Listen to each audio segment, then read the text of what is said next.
This week we learned that Chief O'Brien will literally do anything to get out of vacation here on V'ger Please. A vile visit to Bajor. My name is Joseph. As your legal counsel, I'm assuring you that the best option here is to just die. I'm your co-host, Peter.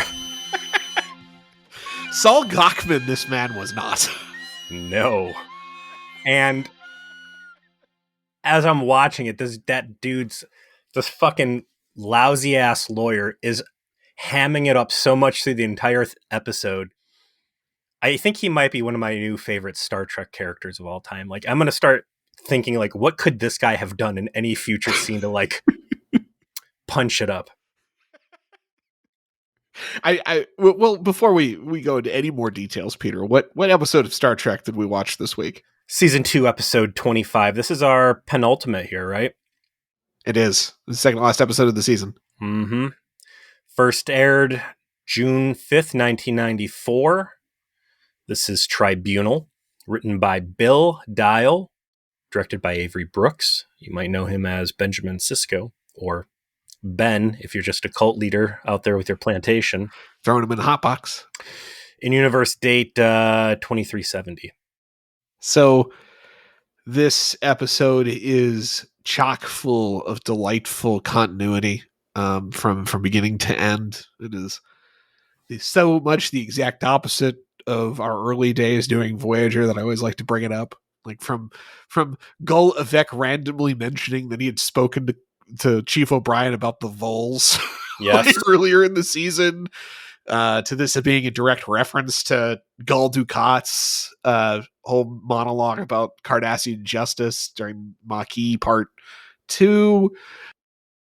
Everything about Setlik 3, which another episode that we made sure we watched as our homework was the Wounded. Yeah, good call on that, by the way. Like, yeah, it was fun in the moment just watching TNG and stuff, but really the Hasbro homework series has paid off in spades. And if you are joining us kind of new and you just started at episode 1 of our DS9 coverage, go back, catch those TNG recaps that we did right before the Deep Space Nine material began, because it's all relevant as we see here, and very big value add. Absolutely. And I chose those episodes for a reason, because I knew how often some of this would come up and how much better developed the ideas that actually start in TNG are used by the DS9 writers as a jumping off point, which is very clever of them to do, because they're really writing for the invested fan who has been following the story, possibly since TOS, but certainly since TNG. And they want to pay that off.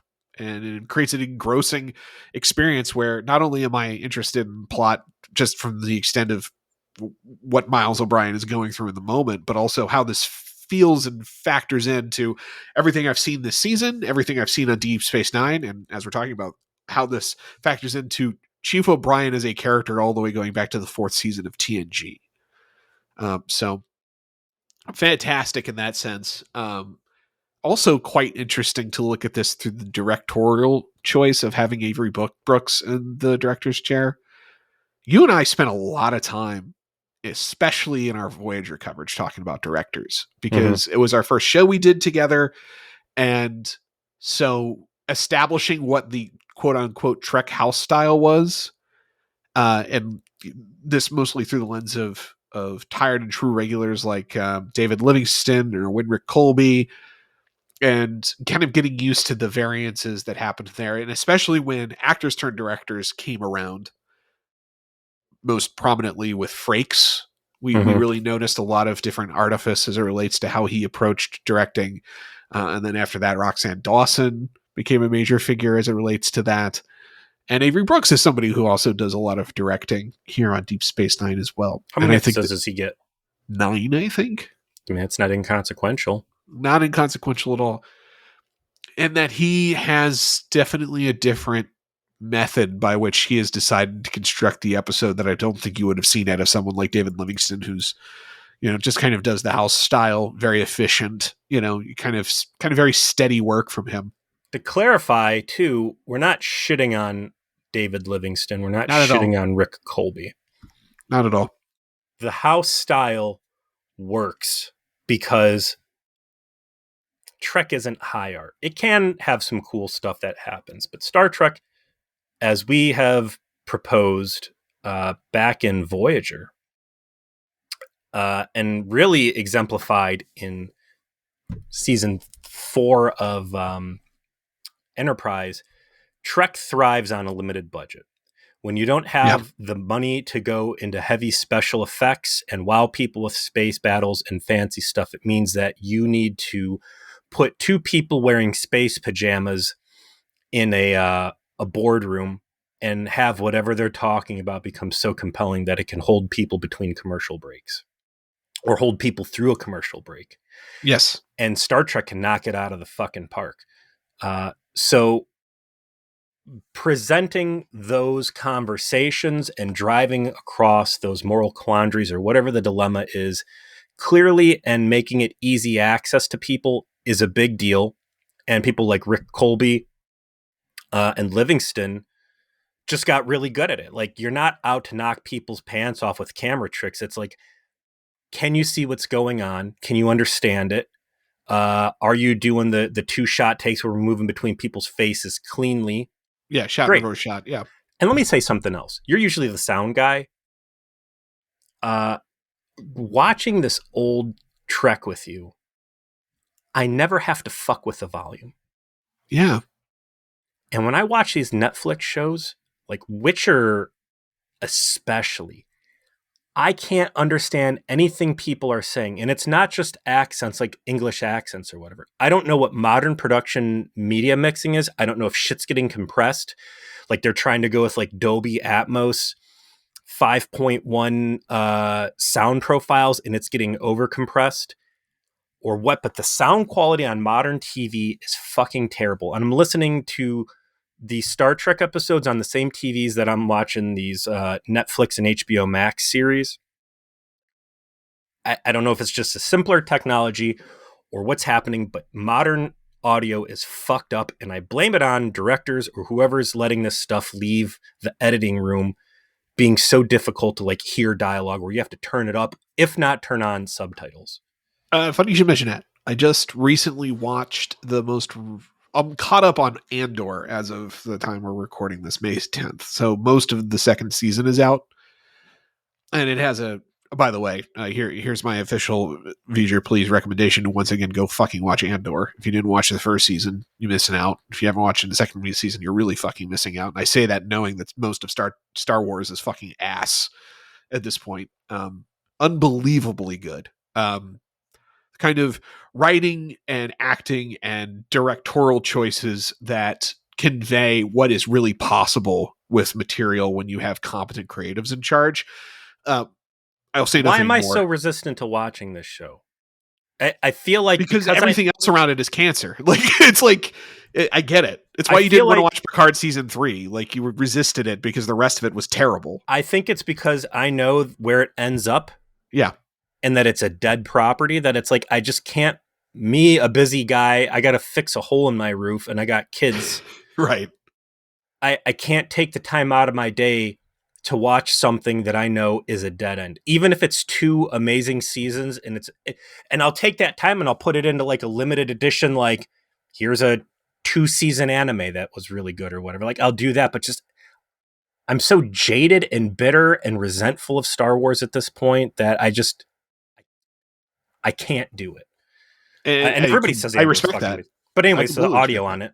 Yeah, but the audio on it's actually mixed really well. Really? There's 8th episode of the season is a very intense, almost horror movie, slow burn into tension, and then all the action breaks out and it's awful. And the sound is such a huge important part of it because like people are just getting killed over and over and over again on screen, and it's visceral and it's bloody, and the way the sound complements that in a very natural way of like there's a blaster bolt here, you hear the thump of the guy hitting the ground, there's interspersal silence in ways that's very effective. And it's, again, I think it's a competence issue. I think like sound mixing can still be done very well. It's just if you have incompetence at your creative positions up and down the chain, like your sound mixing is probably also going to fall prey to that, because you don't have directors who know what's good and how to do it well. and are doing the things like making sure me listening to it with my headphones in is the same as somebody who, can have a similar experience with a more elaborate audio setup or something like that. And Star Trek, these old Star Trek episodes, obviously this mix was done decades prior. It was made for it to be on a broadcast television that doesn't have a lot of technological capacity for sound. So it has to be a nice, clean, single track audio that has all of your dialogue, sound effects, and music in it. And so that translates really well as you continue to rewatch it.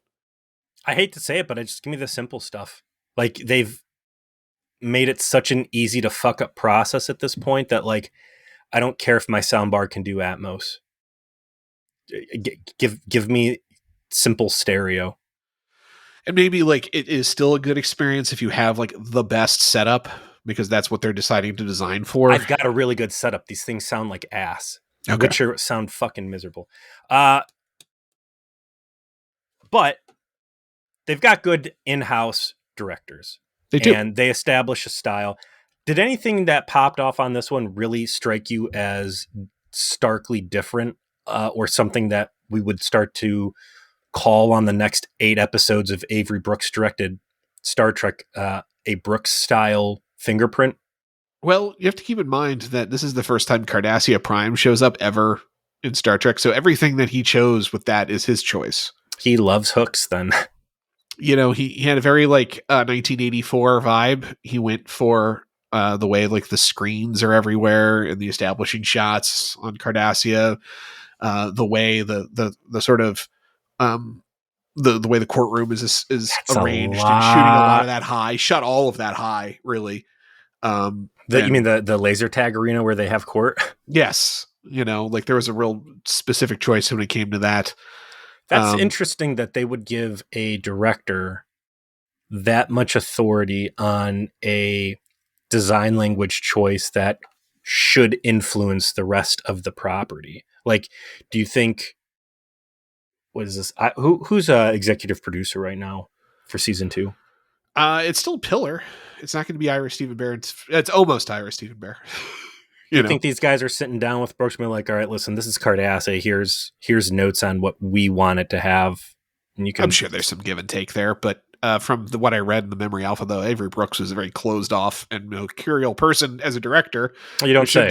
Yeah, it's just surprised no one who's familiar with how he's been in the aftermath of his fame. So who knows exactly the answer to that? There probably is an answer out there. I sometimes I often prefer speculating to knowing precisely the answer. Absolutely, it's a podcast. It's fun. The whole point of us is to talk. I'd rather not know. So, but the way that he kind of paced the processing of O'Brien as well, and how like he pressed in the camera, and there was all kind of like, it wasn't one shot, but it was held in such a way that it felt like it was, to kind of build the sort of anxiety that the watcher would have. Like, he did a great job with that.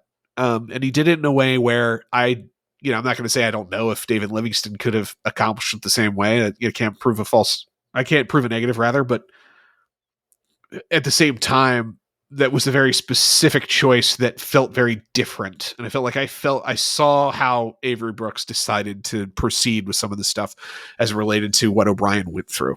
Mm-hmm. So all that commentary out of the way, let's talk about the episode itself. It begins with, of course, the chief having the engineer's worst nightmare. As we know, you have to take time off. You have to go on vacation. So he's like any over-prepared workaholic. He is attempting to satisfy every possible contingency while he's gone. And Chief O'Brien, I see you and respect that. I do the same thing at work. And has to be essentially ordered to disembark from the station ultimately by Cisco before he'll actually leave. Have we seen him take a vacation yet? Well, he says it's the first vacation that Keiko says the first vacation they've had in 5 years, which would extend into their time on TNG. So I presume this is the first time we've ever seen him do it. When you're already working on a cruise ship, I mean, do you have to go far for a good vacation? Yeah, aren't you already on vacation? You go in a port and everything? Yeah. I would say moving forward, if he's resistant to any more vacations, I completely understand why. I think at a certain level, this guy realizes that he is always going to be in the danger zone. And it's better to be in the danger zone when you are around your friends and allies and tools and friendly territory than getting snatched off to your worst fucking nightmare, which is Cardassian torture camp. It is possibly yeah, I agree with your statement. This is we're ultimately going to wind up in Miles O'Brien's worst nightmare. But before we get to that, he runs into while rushing to the runabout that he's taking to go on vacation. Which what a nice perk. Get to take the company car. One of 3 runabouts the entire station has. Yeah. Okay. These are the same runabouts that they had to use to fully evacuate the station when the Bajoran separatist forces were coming to conquer them. This is the same attack fleet they had to use to stop the skirmish wars between the colonies. These are mission critical craft, and him just getting one to take a fucking vacation in, like, that's like the city being like, hey, cool, you can take a snowplow during winter. Ridiculous. It is. But he runs into an old friend, a craggy gray-haired gentleman that we also. I want to jump in real quick. His abuse of the turbo lift as he's exiting, because they do like this comedic and I think this is a good Avery Brooks style here. Yeah, this is a guy that's standing around on the set, probably with his thumb up his ass for large swaths of the day, waiting for filming to start. Yeah, it's true. And that's something that, God, who was it in Enterprise? There was one episode where they were really working the control panels heavily in engineering. Do you remember that? Like they were actually really interacting with like buttons and switches and stuff. Forget. We commented on it. Like, this is the most I've ever seen the backdrop of engineering be used less as a setting and more as a physical prop for people to like be interacting with it. The actors standing around between takes, all they're doing is absorbing these sets. Oh, I didn't know this moves. I didn't know this is pretty sturdy. You could probably stand on it. Wouldn't it be funny if that elevator stopped like halfway and people just peeked their head out of there, right? Right, things like do a sight gag. Yeah. Things that idle brains can come up with, stuff like Livingston and Colby have a million things going. They're never going to stop and be like, what if you did, just have the elevator come up a little bit where you're like yelling, hey, by the way, which is very funny, but also just reinforces what a fucking death trap DS9 is. Like, what a Event Horizon style meat grinder this place was designed to be. And like, as he's talking through because the turbo lift on ops goes down, which also I'll point out, there's no like door that shuts when that thing's gone. Correct. Is that just a fucking shaft waiting to yeet people into? I just occurred to me that the next character we have to bring into our skits is someone who's been exiled to Deep Space Nine because they are an OSHA violation inspector, and they've been sent, to Deep Space Nine as both, as like a kind of punishment because they're too persnickety, and now they're like just in a place that is OCD hell, shocking them so much that they're slowly losing their minds. Yeah. Well, when he brings the turbo lift back up like 6 inches so he can, hey, by the way, I added a new pin code. All I could think is, as his head is just barely visible through this hole, was Resident Evil, the movie, when the guy sticks his head through the elevator doors and the elevator starts moving and it just lops his head off. Oh, yes. I forgot. How could you? It's been forever since I've seen that movie. Every time I see elevator doors, that's what I'm thinking. Good way to lose fingers, arms, elbows, and heads. Those turbo lifts. Wow. Yeah. And you know what? Who knew that? Commander Tucker. Sure did. He had to be pregnant to bring it out, but he brought it up. So he is rushing to go meet Keiko on the snowplow, and he bumps into a guy. He does.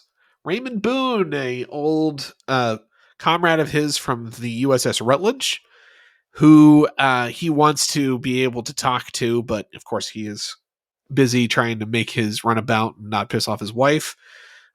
We quickly established that they were on Setlik 3 together, which is going to come up a lot in this episode. So if for the uninitiated, if you haven't watched The Wounded, Setlik 3 is a significant battle. It's called it's also called the Massacre at Setlik 3 by the Federation. They where they encountered Cardassians who killed a lot of the civilian population and committed to atrocities that often scarred everyone involved. Captain Maxwell, the origin of his disregard for the rules of war as it relates to the Cardassia has to come from that. Miles was there. He killed his first person he ever killed there and resents the Cardassians to this day for the fact he was put in that position. And this is the first kind of this is new that we're meeting somebody else who is present for this big event in Miles's life. Could this dude look any more seedy? No, I don't. They definitely made him suspicious as fuck. He's got that mustache. I'm sorry, it's the 90s. No one has a mustache if they're not evil. That's The only thing, this guy's name is John Beck, the actor's name. The only thing I see him in is Time Cop, The Berlin Decision, which was this a directed VHS release in 2003? I don't know. This guy has big Knight Rider villain energy. he was the Punisher in the Spider-Man animated series. He looks like he was a bad guy on basically every murder mystery show in the 90s. In his notes, he has throttled Angela Lansbury at least 3 times. Yeah, I see that. A lot of murder she wrote in here. So yeah, this guy looks like he would choke Angela Lansbury. Yeah, I get it.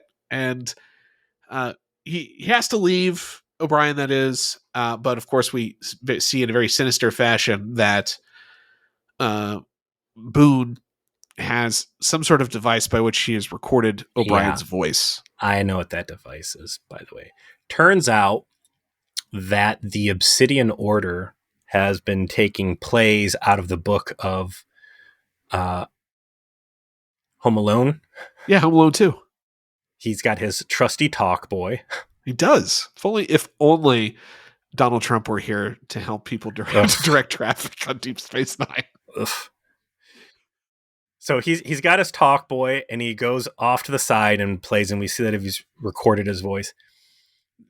These tech gags, not gags, but these tech stunts are so hard to like watch now and think that there's any way in hell that could fly in the 24th century.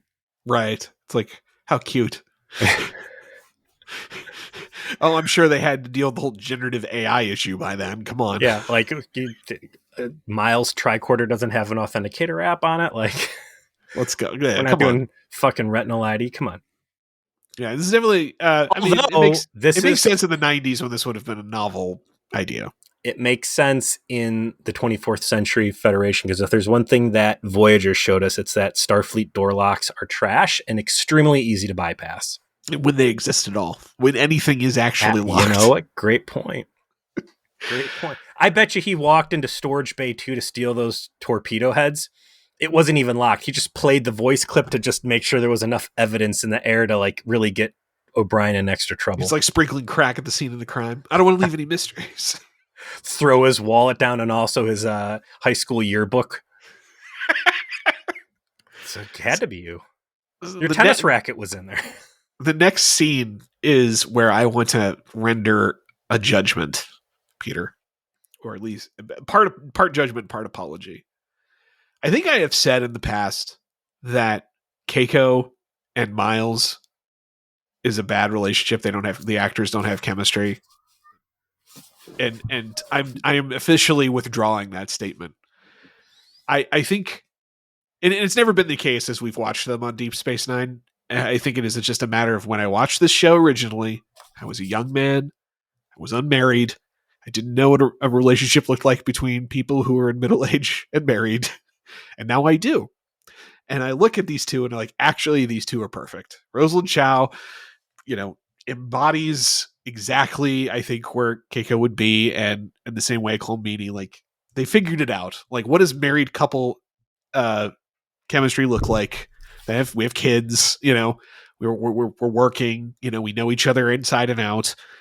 And this scene when they're kind of starting to unwind with each other in the runabout and become more romantic and kind of laughing over how Miles chose to try and like run his game on his wife. And, she likes it, but as they're noting like how weirdly comical their circumstance suddenly became, it's very natural. It's very well done.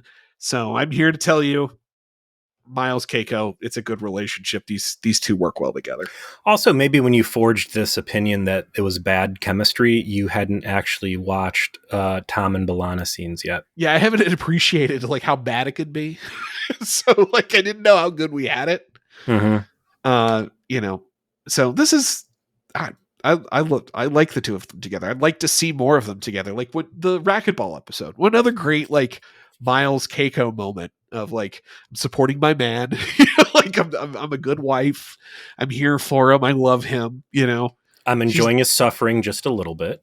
Just a little, but I'm also here to support him and reward him. Like she likes being intimate with him. She's constantly the one bringing it up. I'm very pro Miles, Keiko. I don't know. You probably didn't need to be convinced. I may have prejudiced you against it, but I don't know what your feelings on it is. No, man, I saw the dynamic off the jump. Maybe they were stiffer back in TNG, and of course, I mean, how many scenes were they really afforded together? Right. They have more time now to work their chemistry out. There's bigger jokes to be made at their relationship's expense. Him bringing all the training manuals. Like, on one hand, yeah, you can really bust your husband's balls about bringing work on the vacation. On the other hand, like, how many major space dilemmas did he single-handedly fix because he knew what buttons to push and how to reroute a system to make the shields work or whatever that saved the day? Like, it's important for him to read this stuff, Keiko. It's part of his job that keeps you all alive. You might say, hey, do you really need to read the microwave update manual? And then I say, well, remember how the microwaves were making everybody forget how to talk and it was going to kill everybody? Like, this is important stuff. It is interesting also to reflect on these two together because the majority of their episodes in Deep Space Nine are actually within the first 3 seasons, maybe 4. There's very little of her in 5, 6, and 7 because it's during the war arc, and obviously, like that's just not where the show is focused anymore. So, we're kind of getting this now, and I've enjoyed it a lot more than I thought I would. So I wanted to shout it out. I also want to shout out real quick. They'll get into it later on. She has been with him for a while now. We know that he's got some PTSD. We know that the border wars, as reinforced with the conversation with Beck, Cardassians are assholes. Getting captured by the Cardassians is hell. Yeah. And that she knows him being trapped on Cardassia as a prisoner is like his worst case scenario real time, and that they are doing bad things to him. Like, great continuity and great relationship dynamic where she is able to tap into like some real anxiety because he has made this into such a big deal. Yeah, then she would know, right? And we're fast forwarding a bit because the arrest is about to happen, but when Keiko gets back to Deep Space Nine, and it's once again her like facing down all of these Starfleet officers to be like, I am not in the mood to be fucking lied to by any of you, so you need to stop. Odo obliges her, and then she's like steps up and is like, listen, I know how much my husband feared exactly what's happening to him right now. And you, Commander, so you think you're fucking Death Row Cisco? I'm Killer Keiko. I'm here to tell you, you're getting my fucking husband back. You fucking understand me? It's like the only person that makes Cisco get his back straight. Like, yes, ma'am, I would not dare disappoint you. Cisco missed a great chance here to be like, to be fair, I let him leave the station with you. Okay, you've now seen how easy it is for your husband to fall into life-threatening situations. This is not me sending him on abnormally difficult and dangerous missions. It's just when your husband leaves a station, his life is in threat. Like, you are a part of the problem as much as I am, which is to say that this is all his fault and not our fault at all. It's true. You married him. I did not make you marry him. So as they are trying to become romantic with each other, unfortunately, Gul Evek shows up, the person you never want to see. As I noted, Well, as they start making out, and she talks about making the flight seat lean back. To be clear, what's happening right now is they begin fooling around on a seat on the public bus. or at very least the company car. I want you to think about going into work and finding 2 seats in the lobby of where you work and fooling around with your significant other in the secretary's chair. Like, Yeah. again, there's a conference room in the back of this thing. There's beds. Like, you don't do it where Julian Bashir was just sitting with Kira Nerys. Gul Evek, when he hails, makes a point of saying, "Hey, we've spoken before." Mm-hmm. Like just because we can, because they did, Mm-hmm. and we're here to inspect you. O'Brien's like, "For what? Why?" Vec is not going to answer, and he is going to lock his weapons on. And presumably, O'Brien makes the calculated choice to say, like, whatever's going on, I can't risk my wife's life in a fight, so I'm going to go ahead and allow this to happen. And sure enough, they beam aboard, and this is all a prearranged gotcha so that they can arrest O'Brien on charges that they will not talk about. And eventually, O'Brien does attempt to intercede when he feels like his wife is going to be in some kind of danger and gets blasted in front of her. And they beam him and most of the goons away, and we are left with a lot of questions. They search, and they seem to find whatever they're looking for. Yeah.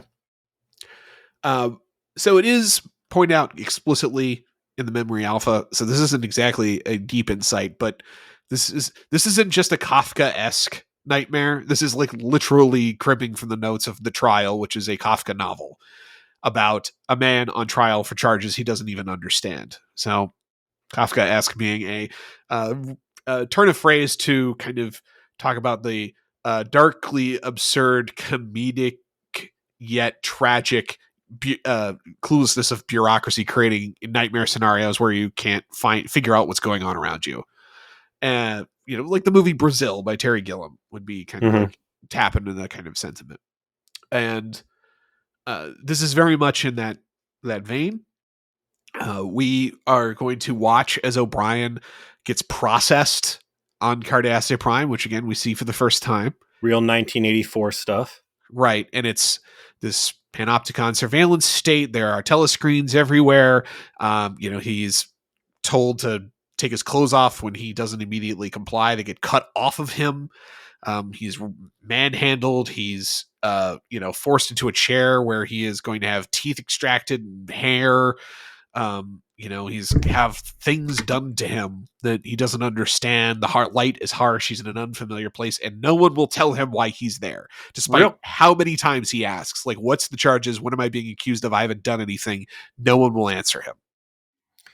So this all follows Gul Dukat's description of what a trial looks like, which is you go in prejudged guilty, and this is just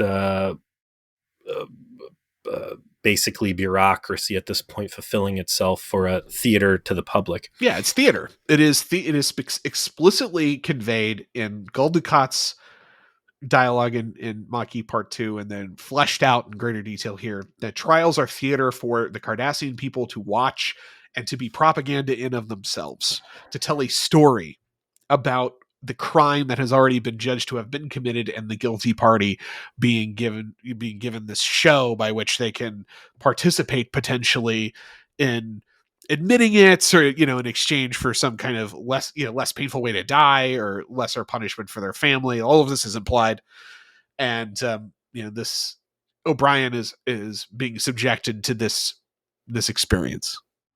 So let's call this Cardassian bureaucracy in our first front row seat to it. Compare this to what Picard goes through when he's being interrogated. I have to think that at some point they sat down and watched Chain of Command and were like, all right, what of Cardassian style can we fold into these proceedings? Yeah. His processing is clearly inspired by Chain of Command. Absolutely. The lights, the way the room is, his discomfort, the way his clothes are removed. The desk. yeah, it's all the desk. It's all purposefully reminiscent of that episode. It makes sense too. I mean, that was really powerful, good stuff. So again, great continuity for Cardassian nonsense. I like the rotating chair. I like the tranquility field he gets shot with. Yeah, Like that was weird. They decide to take his tooth, which yeah, it's becomes big bit of a plot Chekhov's later. gum from later.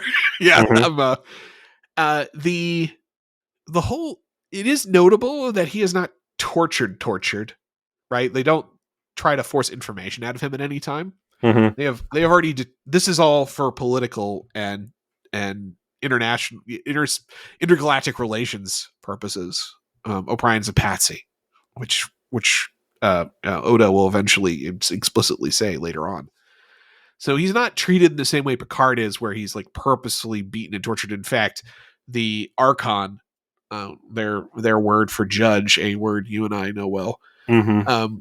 Chief Archon, Makbar, says like he's not to be tortured, he's not to be mistreated in any way.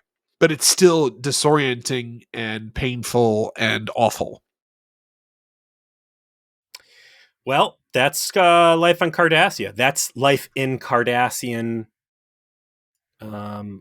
captivity. And this is his literal nightmare coming true. You're not just caught on some border world prison camp. Like, you are in the most secure seat of Cardassian power possible. You have no guarantee that your wife was actually returned. Like, I don't know of any way for this really to get much worse for him. They took your hair, they took your tooth, they messed up your ugly future civilian shirt. He is in the capital of his most hated enemy, being subjected to, at a minimum, completely unjustified detainment and physical harm. And he has no concept as to why. He doesn't know if he can or will be able to reach anyone that he knows or loves. He has no idea what's happened to his wife. And he's probably certain he's going to get killed. This is his worst nightmare. And to be fair, he's like, I don't know what this is about. I don't know what this is about. Like, I like when the judge finally calls out, like, how many Cardassians did you kill? Like, can we talk about your war crimes for a minute? He says that is a great exchange where how many Cardassians have she finally, and it's the one point where she has like a smile on her face, like, I think I'm going to finally fucking get this guy on something that's going to make him look bad. Like, how many Cardassians have you killed? And they eventually, like, none since the war. Well, how many in the war? She calls it war crimes. And he says, I don't remember. Yeah. And she says, that many, eh? Like, at some level, he has to know the back. He's like, well, I knew this day was coming now that this number is not a number I want to talk about. Yeah. So while this is all happening, like, I don't know what happened recently, but yeah, man, like, very clearly I should have been on a list somewhere. Right. My Cardassian spoon necklace should have. The bloody Cardis can't be trusted was, in fact, a direct quote on his part, right? Like, they already knew about him. It's why they picked him, like, obviously. Who's the guy we can accuse of hating Cardassians? Probably the guy who openly talks about how much he hates fucking Cardassians and is definitely the one who's killed the most, right? You're going to make a patsy out of anybody on Deep Space Nine. It should be Chief O'Brien. So I like the reuse of the brig too. Yeah. They finished giving him his free treatment of LASIK, burning his eye or whatever the fuck that was about. And they throw him in the brig. And, sure, the Cardassians built Deep Space Nine. Why wouldn't they use the same brig style all over the place? By the end of it, he's tossed in. At what point do they switch back over to DS9? After the Chief Archon shows up, the feared and empowered Makbar makes an appearance. And, he has his, like, shitty clothing. And he gets told that, he's going to be treated comfortably given the circumstances, but even she won't tell him why he's there. And after that is when they cut back to Deep Space Nine. We actually get a call out of the Enterprise, which all good things had actually been on by then. So this is a confirmed mission that occurred between all good things and Generations, that they were dispatched to the demilitarized zone with some other ships as a show of force. So, O'Brien's old boss is repping, right? Like, I'm sorry, Miles is in trouble. Mm-hmm. Let's go. We're ready. Let's go fight some Cardassians. Let's do it. No one touches my door, man. This is such a ballsy play by the Cardassians to grab this guy of anyone, and try to pull this stunt. Like, I'll be very. We need to get to the end so we can really discuss what the ramifications here are. But Sisko's not taking this thing laying down. Keiko's up his ass. You've got Odo there as really the only kind of subject material expert on what the hell's going on exactly. And he sees the road that's laid out and he knows the difficulty. The Archon calls Sisko to inform him of what's going on and basically, check off the boxes of what's to happen. Keiko gets the invite to show up for the trial, as is customary, and Odo's able to get himself added on as a legal team member because he was formally sworn in as an officer of the court so he could prosecute people back in the Terek Nor days. Correct. Real fun Saul Gackmaning there. And he's going to Odo is the good lawyer in this case, and he knows his mission. Like, Odo goes into this understanding, like, I'm going to go and buy time. Mm-hmm. I'm going to make this take as long as fucking possible. I'm going to gum up the works of this machine because I know how it actually functions. Mm-hmm. And I'm going to make it so that Sisko and the rest of the Starfleet hooligans can figure out some way of getting O'Brien out of this. So they can Starfleet it like they always do. Like they always have a reputation for doing it. There's one place you don't tangle with Starfleet. It's courtroom situations where you can pull the shenanigan out. The Archon's not happy that Odo has finagled his way into this position. But what's interesting to me is throughout this thing, even though it is a corrupt judicial process, in the large strokes, everybody is still very dedicated to the small details, and all of the procedures, even though unwanted, are respected. The rules are important to these people, and the rules have to be followed. And they cannot be seen as violating the rules because this came from Gul Evek, they are comforted by their adherence to them, that these rules matter. It's a theater, but the actors playing the parts have to fulfill the roles correctly. And if they don't, then the theater is broken. Right? The immersion is broken. The Archon very clearly knows this is all set up, right? Of course. So the Archon, in fact, is the one that seems to be the key figure in doing the setup. So maybe she allows Odo to worm in, and she allows the level of indulgence that comes up in this because she knows it's ultimately going to be a kangaroo court and none of it is supposed to matter.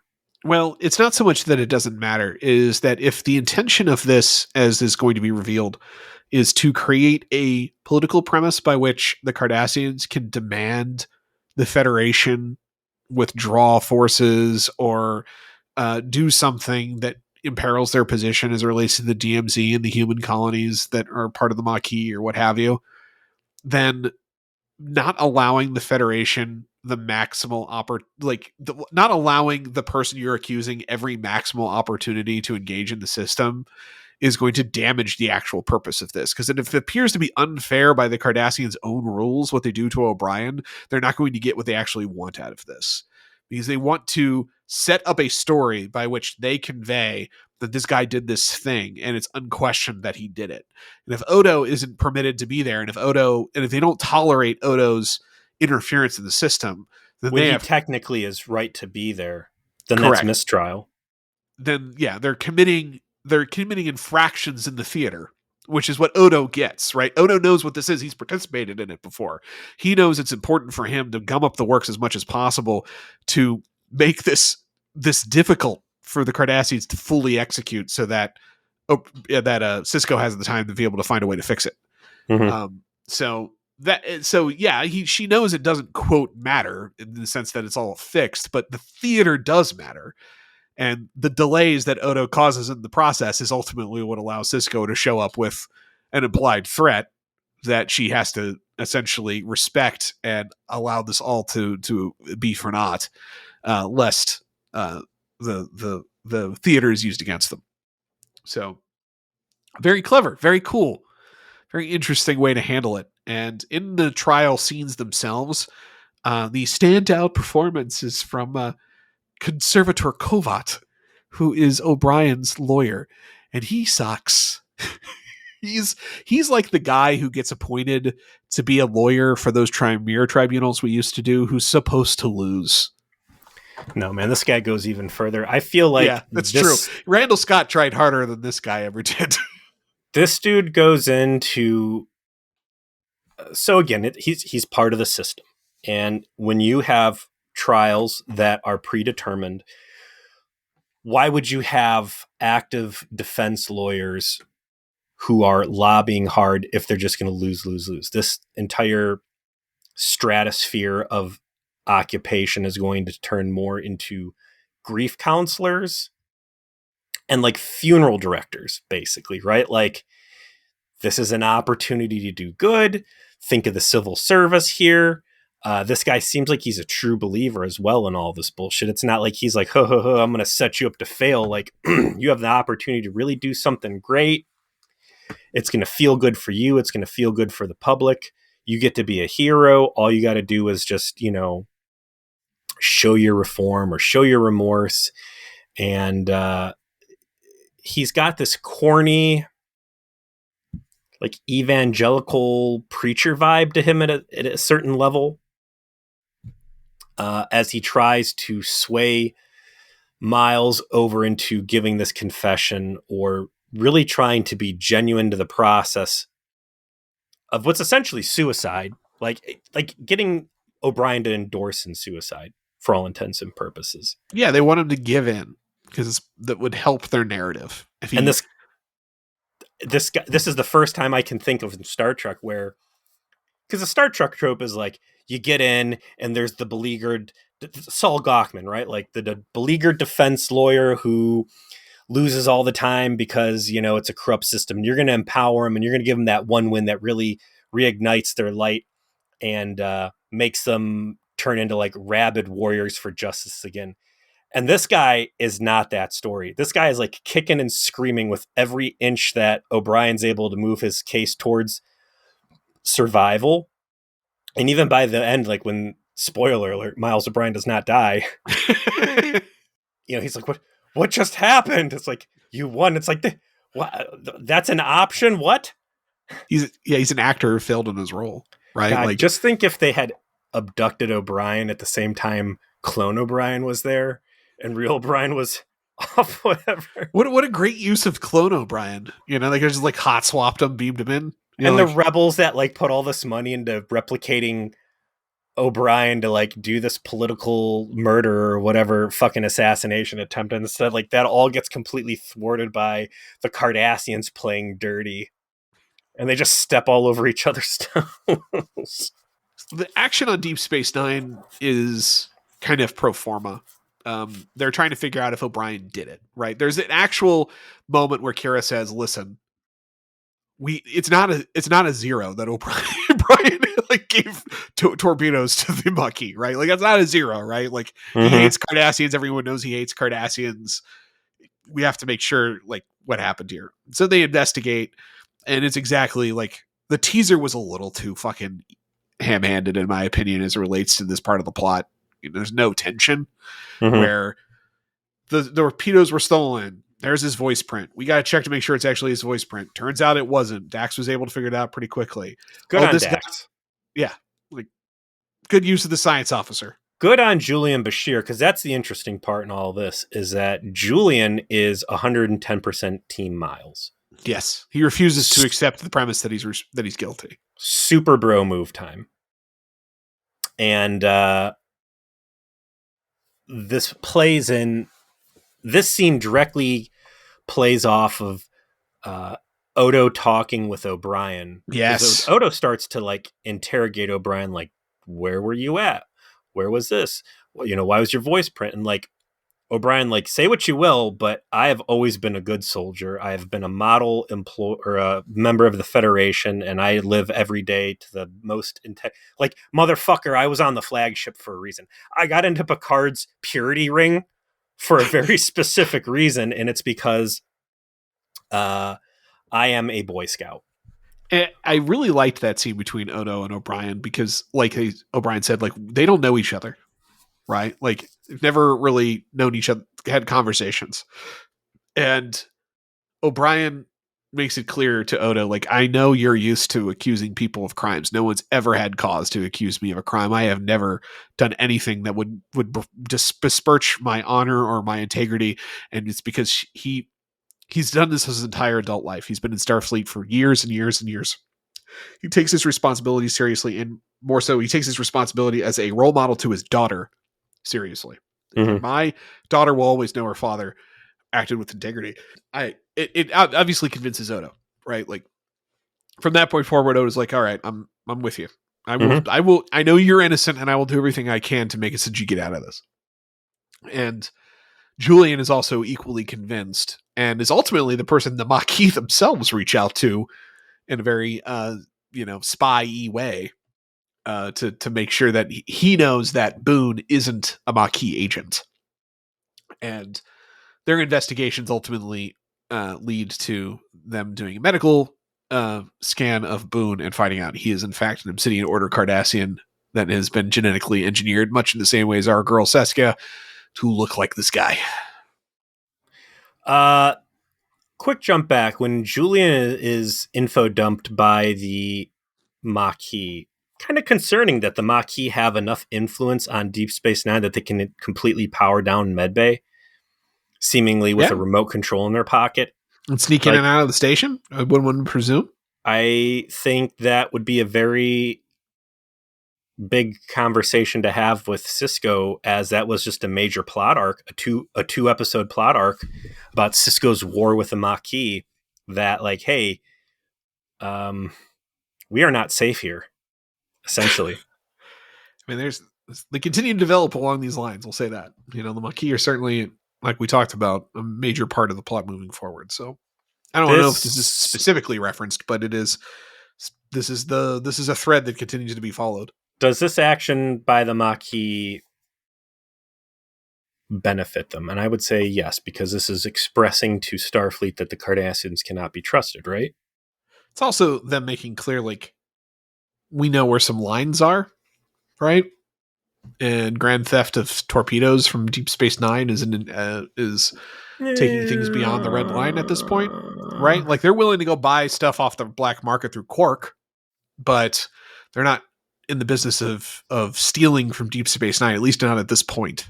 And I guess they're making that clear because they don't want the Federation to abandon them entirely. This is also a big play too, like the Cardassians basically playing their hand of like, we can completely depower DS9 by stealing all of their bullets, which clearly I don't think they have any big invasion plans, because that would be open warfare. So interesting use of resources here.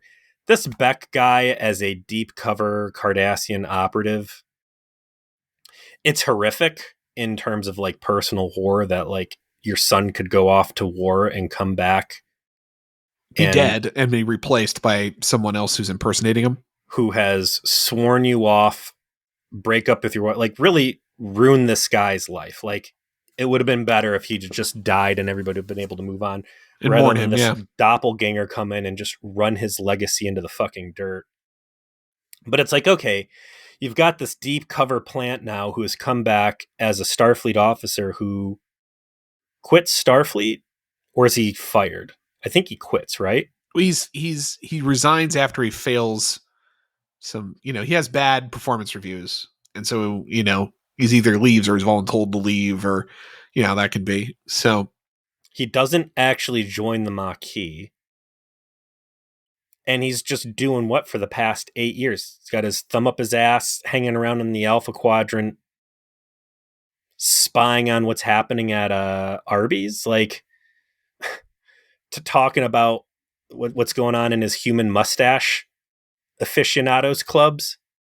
Like, this guy is such a limited use Obsidian Order agent.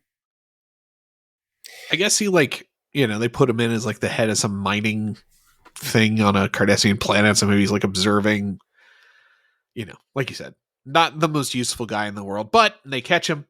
Sisko shows up with him, and then suddenly the Chief Archon goes, maybe in the interest of intergalactic relations, I'm going to set aside the verdict and allow Miles to leave. And the plot wraps up with an explanation of what happened on the runabout as they steam away. And that is, once we found out he was a spy, once we had put the pieces together, this was entirely a setup. So Sisko shows up with him.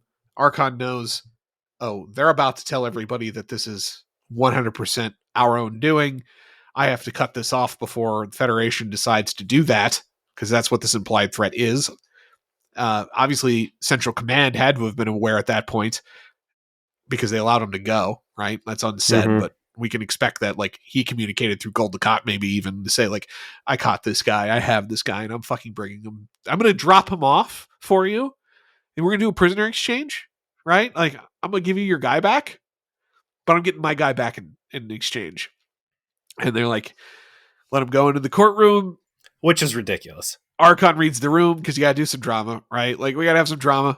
Archon reads the room, lets Miles go, and now everything is hunky-dory.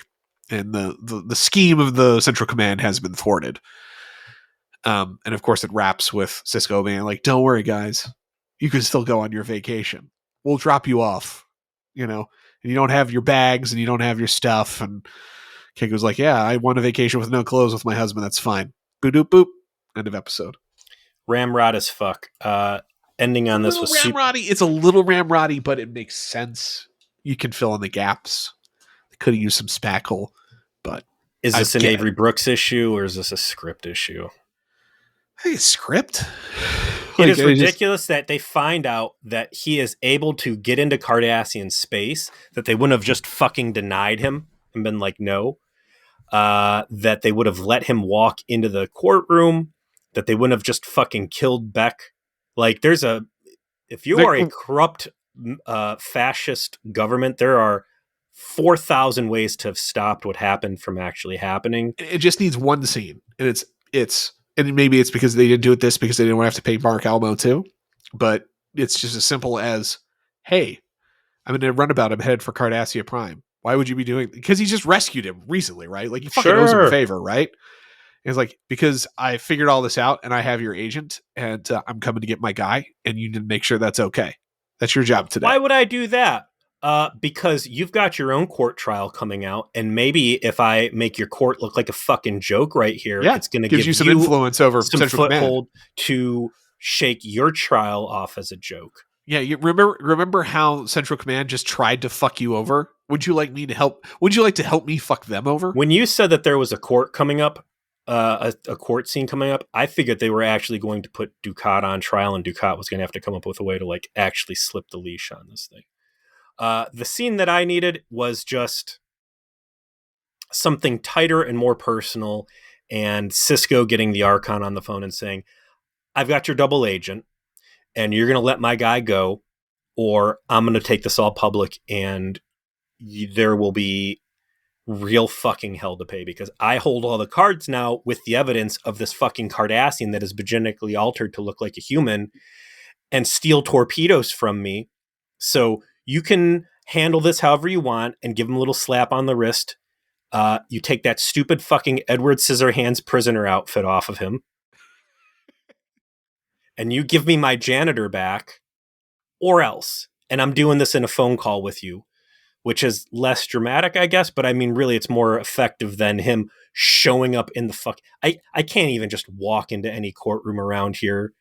Like, yeah, that's why I'm saying it would make sense if Gul Dukat, who comes up in dialogue twice in this episode, arranged for it, which is to say, I owed Sisko a favor, so I let him have his moment where he spikes the ball, because it helps me out, because it makes people I don't like be embarrassed, and it makes it so that I'm square with them and we can move on.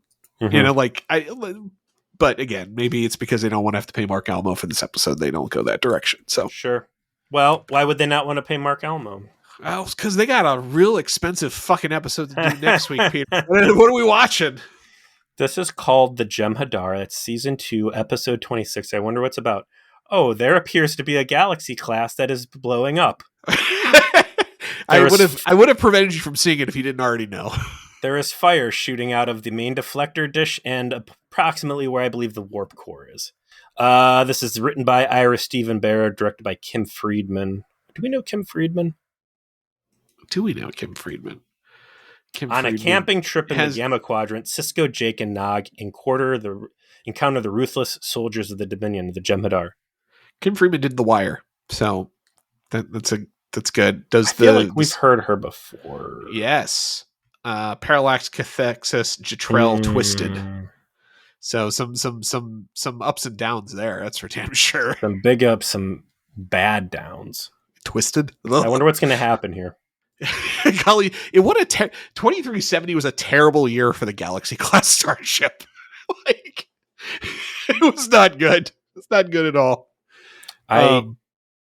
Gosh, man, like the fucking the commodity of what ships cost. Because up to this point, they lose the Enterprise.